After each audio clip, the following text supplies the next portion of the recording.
जय श्री कृष्णा। भगवान विष्णु लक्ष्मी जी की बताते हैं कि निवस्त्र स्नान करने वालों के साथ क्या होता है। अगर आप भी जानना चाहते हो तो पहले चैनल को सब्सक्राइब करें और वीडियो को पूरा अवश्य देखें। एक बार भगवान श्री विष्णु जी माता लक्ष्मी के साथ हरिद्वार में घूम रहे थे। माता लक्ष्मी ने देखा कि सारे मनुष्य गंगा में नहा नहा कर हर हर गंगे कहते जा रहे हैं, परंतु सभी लोग दुखी और परेशान हैं। तब माता लक्ष्मी ने बहुत ही आश्चर्य से भगवान विष्णु से पूछा, स्वामी, गंगा में इतनी बार स्नान करने पर भी इनके पाप और दुखों का नाश क्यों नहीं हुआ? क्या गंगा में अब सत्यता नहीं रही? भगवान विष्णु बोले, गंगा में तो वही सामर्थ्य है, परंतु इन लोगों ने पाप नाशी गंगा में स्नान ही नहीं किया, फिर उन्हें लाभ कैसे मिलेगा? माता लक्ष्मी के आश्चर्य से पूछा कि स्नान कैसे नहीं किया?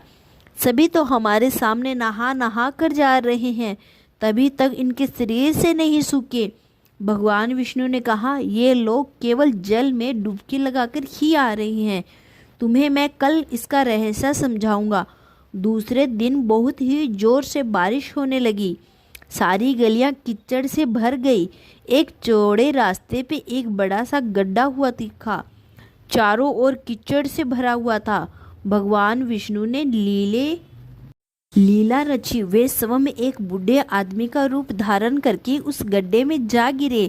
लक्ष्मी जी को उन्होंने समझा कर पास में बिठा दिया कि देखो, तुम लोगों को सुना सुना कर यह पुकारती रहो कि मेरे बूढ़े पति अचानक गड्ढे में गिर पड़े हैं, कोई पुण्य आत्मा इनको बाहर निकालकर इन्हें प्राण बचाए और हम ऐसा दंपति की सहायता करें।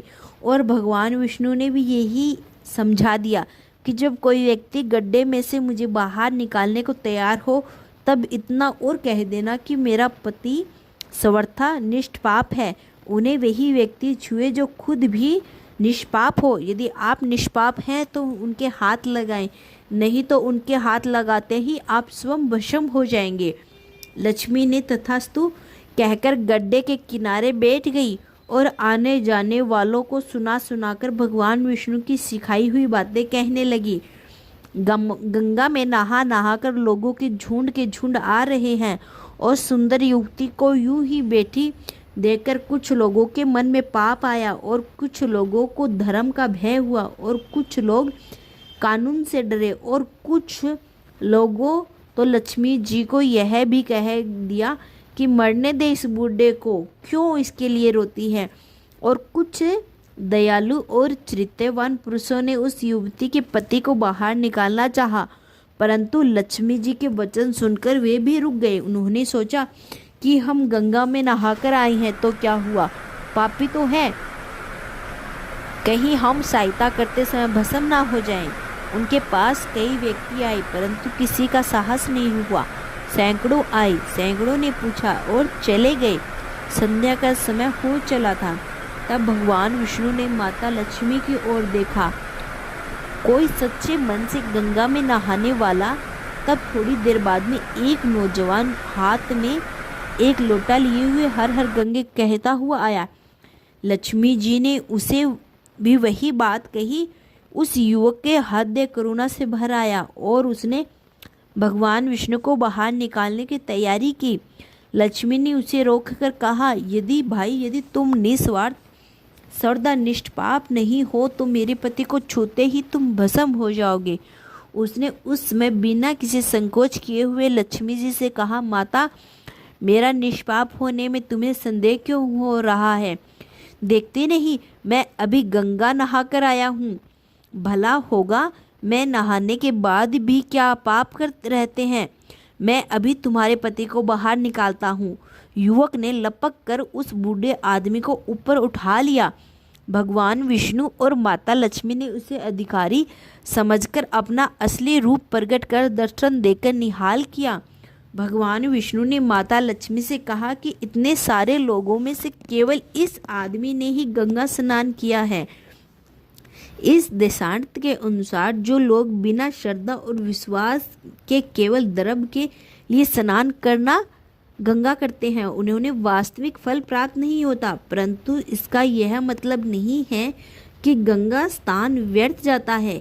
गंगा स्नान का बहुत ही पुण्य भी है। इसके बाद भगवान विष्णु ने माता लक्ष्मी से कहा, अब मैं आपको वो 12 बातें बताता हूँ जो मनुष्य इन 12 बातों को नहाते समय ध्यान रखता है, वह कभी भी दुखी नहीं रहता। उसके घर में लक्ष्मी का वास होता है, उसके घर में अपार संपत्ति आती है, घर में कभी भी लड़ाई झगड़ा नहीं होता, उसका पूरा परिवार हंसी खुशी जीवन व्यतीत करता है। तब माता लक्ष्मी ने कहा, हे स्वामी, आप हमें यह 12 बातें बताएं।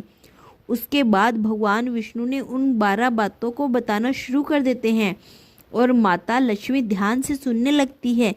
इसके बाद भगवान विष्णु बताते हैं, हे प्रिय, यह 12 बातें बताने के बाद मैं एक और बात बताऊंगा कि जो औरत कपड़े खोलकर नहाती है उनके लिए यह बात बहुत ही महत्वपूर्ण है।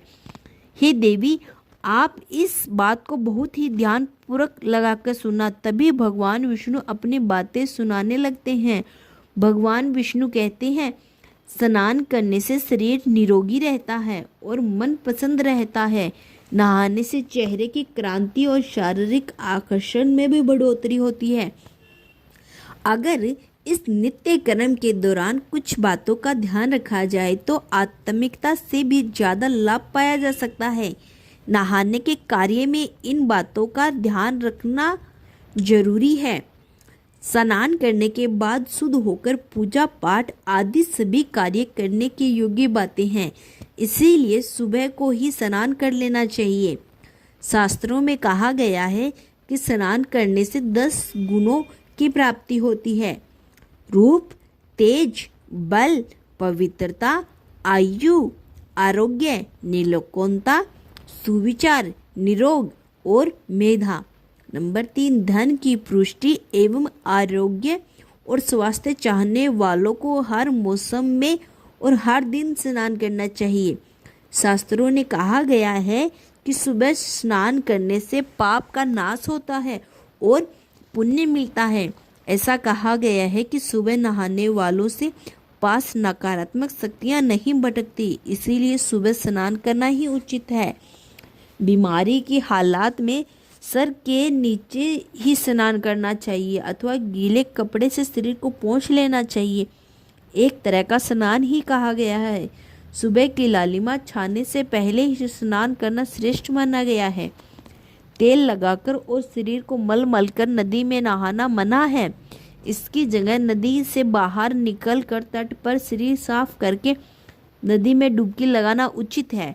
जिन घाटों पर कपड़े धोए जाते हैं वहाँ का जल अपवित्र माना गया है, इसीलिए वहाँ से कुछ दूर हटकर दूर ही स्नान करना चाहिए। नदी में 11-21 डुबकियां लगाना शुभ माना गया है। पवित्र नदी में कपड़े निचोड़कर भी मना है। नदी में किसी तरह की गंदगी नहीं बहानी चाहिए। जल की तुलना में झरने का पानी, झरने के पानी से ज़्यादा नदी का पानी, नदी के पानी से ज़्यादा किसी तीर्थ का पानी, तीर्थ के जल से भी कहीं गंगा जल अधिक श्रेष्ठ माना गया है।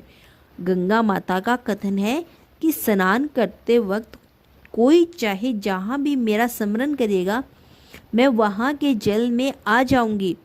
उसके बाद भगवान विष्णु ने कहा, अब मैं आपको औरतों के बारे में बताता हूँ जो औरतें कपड़े खोलकर स्नान करती है।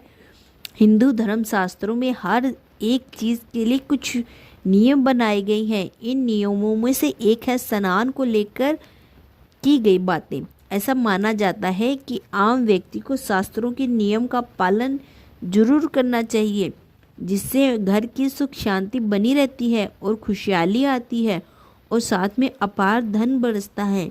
माता लक्ष्मी प्रसन्न होती है। दरअसल हमारे शास्त्रों में ऐसी कई बातें लिखी गई है जिनका हम सर्दियों से पालन करते चले आ रहे हैं, लेकिन इसके कारणों के बारे में हमें अभी भी पूरी जानकारी नहीं है। ऐसे ही नियमों में से एक है निर्वस्त्र स्नान करना।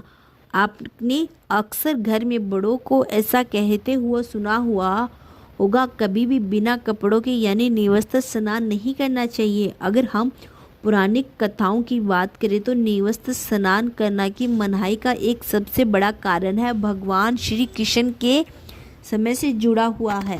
पौराणिक कथाओं के अनुसार एक बार जब गोपियां सरोवर में स्नान कर रही थी और वे निवस्त्र थी, उस समय बाल कृष्ण ने गोपियों के सभी वस्त्र छुपा लिए।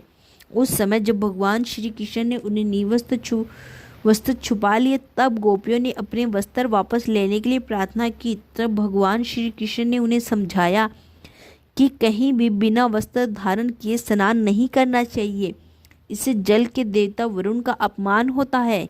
इसीलिए आपको निवस्त्र होकर स्नान करने की मनाही की जाती है। अगर आप नहाते समय यह सोचते हैं कि बंद कमरे में आपको कोई नहीं देख रहा है, तो ऐसा गलत है, क्योंकि ईश्वर आपको हर जगह देखते हैं। और यदि आपको निवस्त्र होकर स्नान कर रहे हो तो यह मुख्य रूप से जल के देवता वरुण का अपमान करने जैसा होता है।